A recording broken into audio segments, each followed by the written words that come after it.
seen out of Bubba Bolden this week as he's getting ready to make his Hurricane debut? You know, to be honest with you, I've kind of seen the same guy the moment he's walked in here. You know, he's been very attentive, very urgent. He wants to pick up what we're doing and learning. I haven't seen much of a difference in his attitude from when they told him he couldn't play till today, which I think speaks to, you know, the maturity that he has and the mental state that he's in.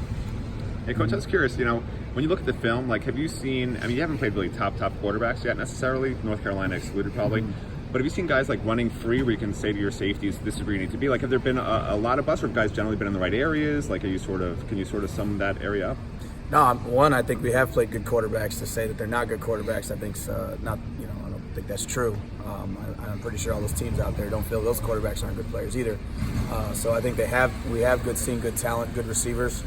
I think early in the year, you know, like I told you guys, we're a young secondary trying to figure it out. You know, everyone forgets what it was like when Jaquan and Redwine were young guys, and when, you know, before that, you know, with those young the group we had before that, it's growing pains. It's part of it.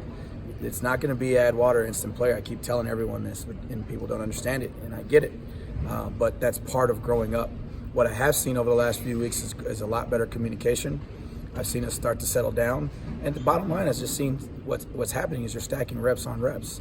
You know, Jaquan, Red, Mike Jack, and all those other guys, when they first jumped in there, were screwing it up too. But what happened at the end was they had a lot of reps and a lot of playing. You know, they've gone on the field a lot, and they wound up being one of the best, if not the best, secondary in the country. So it's not going to happen. Every year's a rebuild in college football. This isn't the NFL.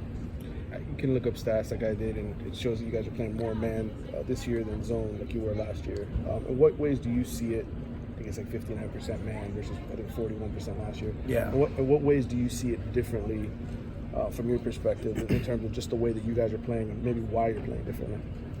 I wouldn't say it's anything to do with scheme. Okay. And even, you know, however you break it down, I guess that you're using PFF, I'm guessing at the end of the day, you know, it's not necessarily always whatever they're saying it is. I think we've done a good job of mixing it up between one high and two high. Okay. And making sure, much like we did a couple years ago, you know, making sure that we can do everything well. You know, we don't want to just do one thing really good and one thing poorly. With a young secondary, we're taking the same approach we did 2 years ago and making sure that we can do both and do it well. And the bottom line is, what makes us play man and what makes us play too high is it has a lot to do with who we're playing, you know, in terms of the scheme, not necessarily, you know, who we are, if that makes sense. Right. Seemed like Gervin took a step forward against Central Michigan. Do you agree with that assessment? Yeah. How's he doing? I think the first 2 weeks, Gervin was what I thought Gervin would be. You know, a young guy running around, you know, not necessarily doing everything right. And bottom line, didn't tackle well, which at the time Rob was doing a really good job of and still is. And what happened is Rob jumped in front of him because Rob's tackling. And what I saw Gervin do was refocus on the only thing that matters to me is tackling, you know, and not busting and playing hard.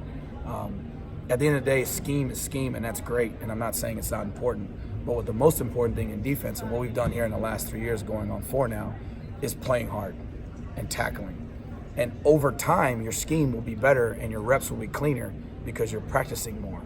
But the first thing that has to happen is running to ball and tackling. And to answer your question, that's what Gervin's done really, really well the last 2 weeks. With the growth of Bubba and just him sort of getting used to maybe the way you guys tackle, like Manny brought that up, how many reps do you see him getting in a game like this, or is it one of those things that progressively is going to go up? Bubba's reps will be completely 100% a result of how he tackles. Okay. If Bubba tackles, Bubba will play. How we tackle. And Bubba knows that, and I'm on it, and he's done a good job with it. But at the same time, he hasn't played in a college football game in a long time.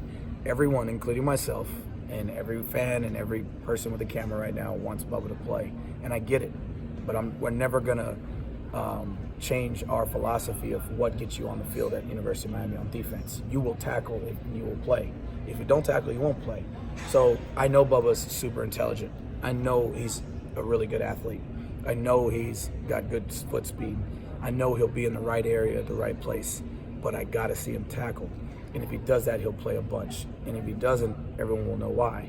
But I think at the end of the day, I think Bubba's gonna go in there and tackle. Good question. Anything else for Coach Bond? Anybody else?